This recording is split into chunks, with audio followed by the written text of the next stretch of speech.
Shalom,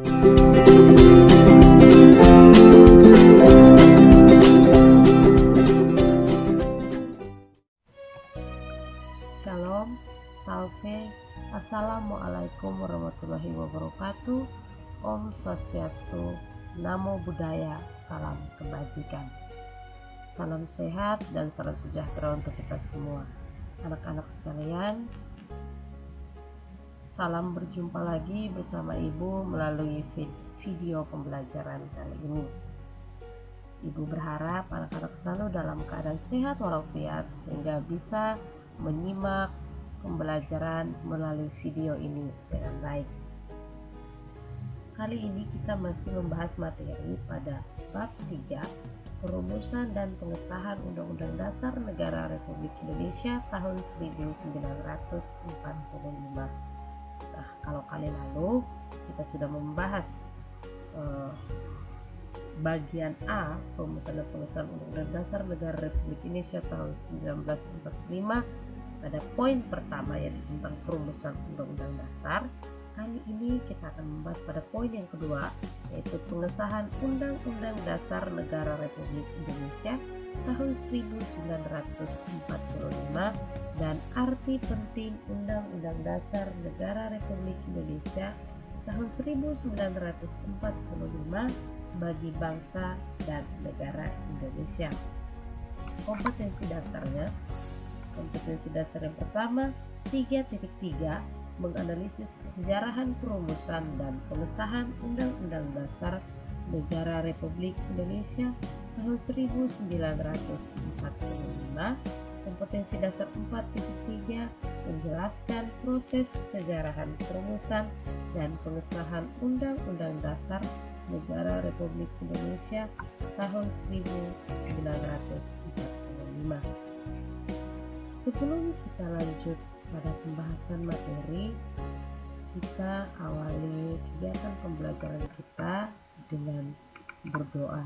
Izinkanlah Ibu memimpin doa kali ini menurut ajaran agama Katolik. Berdoa mulai. Dalam nama Bapa dan Putra dan Roh Kudus. Amin. Allah Bapa kami yang Maha Kuasa, Bapa yang Maha Baik, kami mengucap syukur dan berterima kasih karena Kau senantiasa memberkati dan menyertai kami hingga pada hari ini. Bapa yang Maha Baik, sekarang kami akan memulai pembelajaran kami. Kami mohon utuslah Roh Kudus-Mu ke dalam hati dan pikiran kami, agar segala sesuatu yang kami pelajari hari ini dapat kami pahami dengan baik dan berguna bagi masa depan kami. Bapa, hanya ini doa dan permohonan kami yang kami sampaikan kepadamu dan perantaraan Kristus Tuhan kami. Amin. Dalam nama Bapa dan Putra dan Roh Kudus. Anak-anak sekalian, tujuan pembelajaran kita hari ini ada 3. Pertama, mengetahui tentang hasil keputusan sidang TVKI. Yang kedua, mengetahui perubahan yang terjadi dalam rumusan pembukaan Undang-Undang Dasar, Naskah Piagam Jakarta, dan rancangan batang tubuh Undang-Undang Dasar. Dan yang ketiga, memahami arti penting Undang-Undang Dasar Negara Republik Indonesia tahun 1945 bagi bangsa dan negara Indonesia. Mari kita masuk pada pembahasan.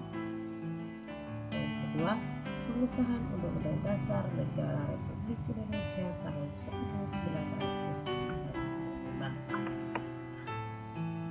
Anak-anak sekalian, perlu kita ketahui bersama bahwa sehari setelah proklamasi kemerdekaan Indonesia yaitu tanggal 17 Agustus tahun 1945, Panitia Persiapan Kemerdekaan Indonesia atau yang dikenal PPKI yang menggantikan BPIPKI melaksanakan sidang yakni pada tanggal 18 Agustus tahun 1945. Pada sidang tanggal 18 Agustus tahun 1945 tersebut, banyak hal yang dilakukan oleh para tokoh pendiri negara pertama yang perlu kita ketahui bahwa pada pembahasan rancangan tersebut besar rapat atau sidang dipimpin oleh Muhammad Hatta.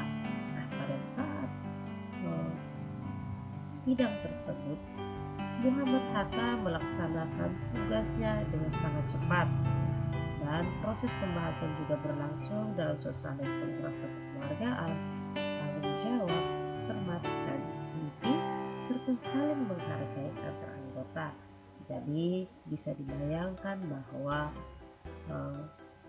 persidangan tersebut dijalankan dengan keadaan baik.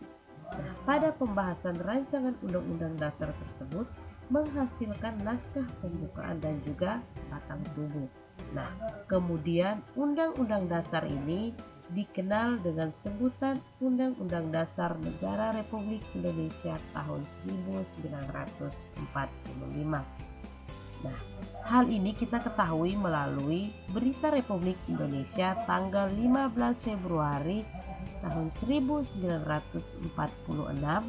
Penjelasannya bahwa Undang-Undang Dasar menjadi bagian dari Undang-Undang Dasar Negara Republik Indonesia tahun 1945.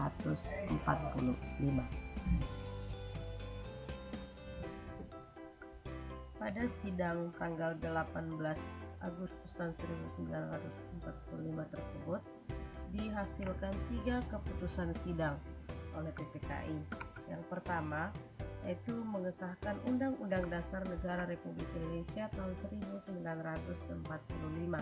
Nah, dalam Undang-Undang Dasar tersebut sudah terdapat dasar negara yaitu Pancasila yang terdapat di alinea keempat pembukaan Undang-Undang Dasar. Yang kedua, menetapkan Insinyur Soekarno sebagai Presiden dan Dr. Andes Muhammad Hatta sebagai Wakil Presiden Republik Indonesia. Dan keputusan yang ketiga yaitu membentuk Komite Nasional Indonesia Pusat. Nah, KNIP ini tugas pertamanya itu adalah untuk membantu tugas kepresidenan. Jadi pada awal mula diproklamasikannya negara Indonesia itu belum dibentuknya kabinet menteri untuk membantu tugas presiden, maka Komite Nasional ini tugas utamanya adalah membantu tugas presiden. Namun kemudian tugas KNIP ini diperluas tidak hanya sebagai penasihat presiden tetapi juga mempunyai kewenangan legislatif. Artinya sebelum DPR dan MPR dibentuk, maka KNIP inilah yang diserahi kekuasaan legislatif untuk membuat undang-undang dan juga ikut menetapkan garis-garis besar haluan negara atau GBHN. Lalu sebelum sidang PPKI tersebut, pada saat rancangan Undang-Undang Dasar ada 4 perubahan rumusan pembukaan dan batang tubuh Undang-Undang Dasar.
mengalami perubahan.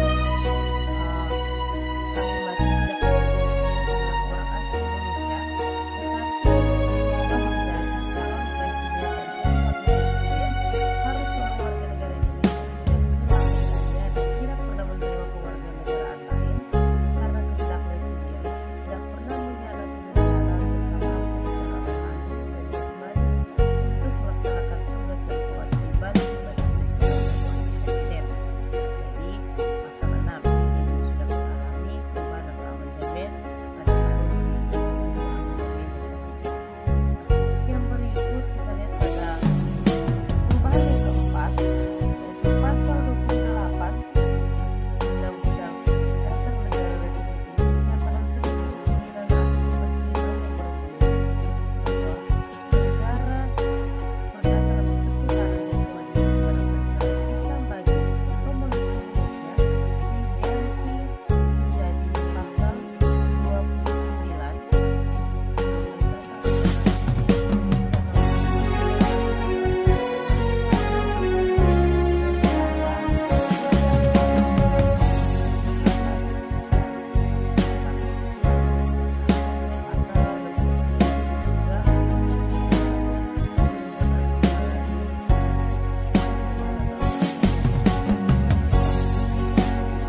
Jadi Undang-Undang Dasar ini memiliki arti yang penting bagi kita ketika kita menjalankan atau melaksanakan kehidupan bernegara kita sesuai dengan ketentuan yang terdapat dalam undang-undang, maka dengan sendirinya akan mengarahkan kita pada kehidupan yang tertib dan teratur. Undang-Undang Dasar memberi jaminan dan perlindungan terhadap hak-hak asasi manusia, kesejahteraan, dan kemakmuran di masyarakat. Hal itu berupa perlindungan terhadap segenap warga negara, supremasi keadilan berjalan, menjaga norma-norma di dalam masyarakat tetap terpelihara, jalannya pemerintahan menjadi terkendali. Dengan Undang-Undang Dasar tahun 1945, masyarakat Indonesia dapat bersatu dan hidup dalam kerukunan. Selain itu, di dalam Undang-Undang Dasar Negara Republik Indonesia tahun 1945 dapat menjadi sumber motivasi, aspirasi, cita-cita hukum dan moral yang ingin ditetapkan bangsa Indonesia, serta nilai-nilai universal dan lestari dalam peradaban bangsa-bangsa di dunia. Oke anak-anak, cukup sampai di sini pembahasan materi kita. Saya berharap apa yang disampaikan bisa dipahami dan dimengerti dengan baik. Jika ada hal-hal yang ingin ditanyakan, kita akan lanjut pembahasan materi ini pada pertemuan di kelas nanti. Selamat belajar.